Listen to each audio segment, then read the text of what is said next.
咱再来看美国宣布上新一波对台湾的军售案，金额是2亿2800万的美金，大约是新台币72亿6000万哦。这嘛是拜登政府任内第16届，今年第5届未来武器。另外，美军的高层嘛警告讲，中共的军演规模是愈来愈大，有想要封锁台湾的企图。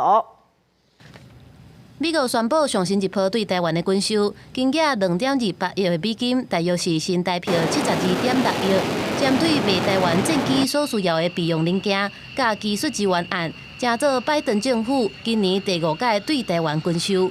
进行了智慧国会的一个程序，那么渴望在1个月后会正式生效。美方这次同意供售的航材零附件修理回运，有助于维持我空军各型机战备以及妥善。咱国防部指出，这届军售案会当协助维持各型战机讨胜率。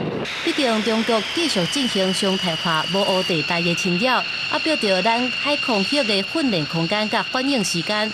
16几天，又搁有8架次的中国军机、7架次的中国军舰，甲2架中国公务船出现伫台海的四边。现在这个攻击的这个扰台的这个次数会增加这个机队的这个出行的时数跟它的消耗，维持这个机队的整个这个健康跟那个它的这个妥善率的正常。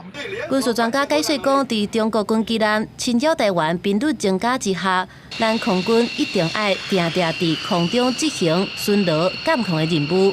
连带互战机零件附件甲航材的消耗量大增加，这届军售会当维持机队的健康。另外，美军高层示警讲，中国军演是愈来愈大型精密，这是想要封锁台湾。China is moving toward larger and more sophisticated exercises, generally oriented on an invasion or blockade of Taiwan. I am not saying war in the Pacific is imminent or inevitable, but I am saying that the likelihood is increasing. 也那进前北京香山论坛期间，美中两国国防部让8个月进行第18届工作会面，重点是伫台海、南海的议题。美国关心中国伫台海的威胁行为，并且表示希望甲主管台海事务的东部战区领导人直接对话，不过目前并无具体安排。记者综合报道。